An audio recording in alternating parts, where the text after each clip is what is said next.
Man of the week, Fox News Sunday anchor Chris Wallace from D.C., who received many accolades, probably too many, for moderating the debate. Before we get to that, what do you think of this Al Smith thing? Very strange, isn't it? Well, I watched it live on Fox. It was strange. I've been covering these things since 1980. I remember Carter and Reagan.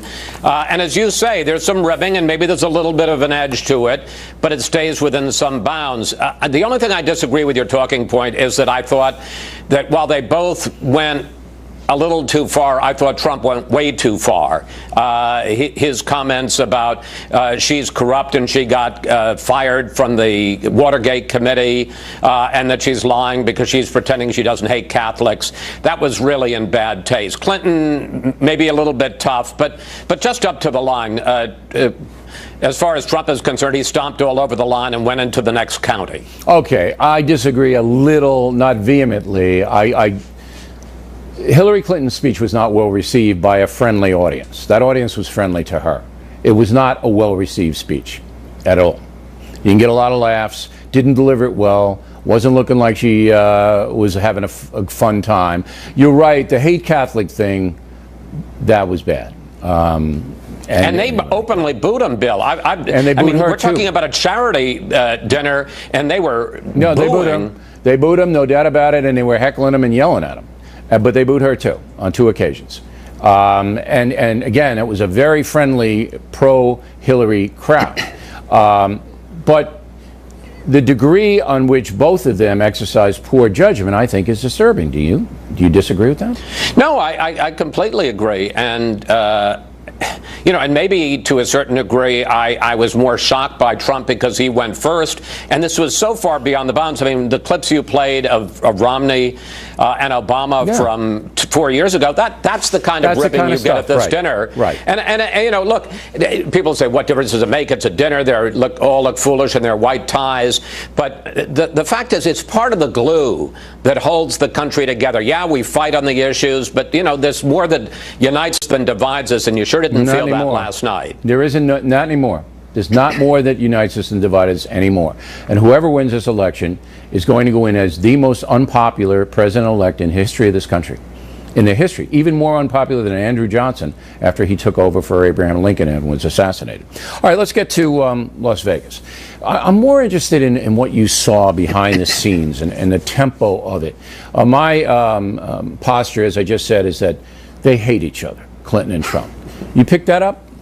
Oh, yeah. You know, there's an old saying that the great football announcer Keith Jackson, when he was talking about a big rivalry game, would say these two teams just plain don't like each other. And I had that distinct feeling from the moment they walked out on the stage and very pointedly refused to shake hands to the end when, at least in the second debate, they shook hands at the end. No, they didn't. And when Hillary Clinton came up to thank me, Trump very pointedly at the end stayed behind his podium. He didn't want to breathe the same air or get anywhere near Hillary Clinton, and he only came up to me after she had left. Now, what did Secretary Clinton say to you?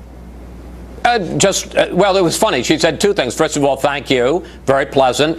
But the other thing was that as opposed to the other debates, there was a barrier that kept the families from walking up onto the stage. So Bill and Chelsea couldn't get to her. And she said to me, do you think it's okay if I go down there? And I said, Secretary Clinton, I think you can do whatever you want. And she went down. So that was very simple. With Trump, a little bit longer conversation. He said he thought I did a good job and that it was the best of the debates. He seemed in quite a good mood at the end. Okay, now, taking out the rigged election thing, taking that off the table, all right, did both of them, in your opinion, answer your questions, or did they dodge? And if so, who dodged the most? Well, I mean, did they answer my questions? That is the most rhetorical question you've ever asked on this show, Bill. Of course they didn't answer my questions. Sometimes they did, and sometimes they dodged like crazy. And I would have to say Hillary dodged more than Trump did, especially when it came to the question about the Clinton Foundation. And this is, incidentally, gives you an insight into the difficulty of being a moderator. So I asked her the question, which I think was perfectly legitimate, about you promised that there'd be no conflict conflict of interest, but in fact, wasn't this pay to play? And she quickly said, no, of course it isn't. And then she said, but let me tell you about the foundation. Yeah, I mean, that's her line, right. I knew where we were headed there. Right. But then you're in a position as a moderator, as she's talking about helping needy kids and sick kids and stuff, you know, how do you cut that off? And the answer was, after about 10 or 15, 20 seconds, when it was obvious to me and I thought to the audience that she was ducking, I then interrupted. But she dodged more.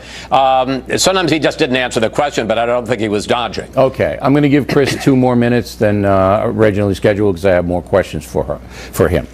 All right, now, in the debate itself, Hillary Clinton spoke 6 more minutes than Donald Trump. Were you aware of that when it was going on?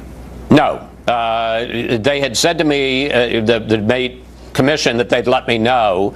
But I will say afterwards, because I expressed some concern about that, it was the case that sometimes, for instance, in those 2-minute answers where they were given 2 minutes, uninterrupted at the beginning of each topic, he didn't fill up his time. No, so yes, part of that was she Right. talked more, and sometimes he just seemed to run out of things to say. Right. She never ran out of things to say, but he did. Oh, no. And I said that yesterday because I watched very closely. In the sequence with the puppets, I thought that was infantile. I would have said that if I were the moderator. Did it ever occur to you to say, you know, that's kind of juvenile what you guys both did? No.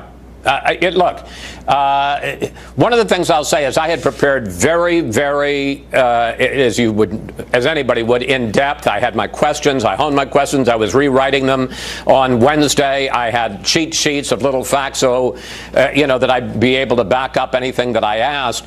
But you're making decisions. And even as much as we do this on this show, when you're there with the 2 presidential candidates and they're arguing with each other and they each have their agenda, you have to make a lot of snap decisions on the fly, instinctual decisions. Right. Am I going to get in here? Am I not going to get in there? If they were going to be infantile, God bless them. Let them be infantile. All right, that's so you just let them hang themselves. But I mean, yeah. That's different. Well, everybody says you did a good job, so now you're really going to be insufferable. You're going to be strutting around and, hey, I'm Chris. You want to know something? Yeah. I have too much of my dad in me. I enjoyed it for about half of the plane ride home from Las Vegas, and then I started thinking, I got to book a show for Sunday. It's right. As you know, no matter how well or badly we do, the real reaction is next. What am I going to do next? Your father would have hot dogged it. But I'll tell you one thing, and I don't want you to reply. Your father would be very proud of you, Chris. And I appreciate you coming on tonight. Thank you. Next on The Rundown, some very surprising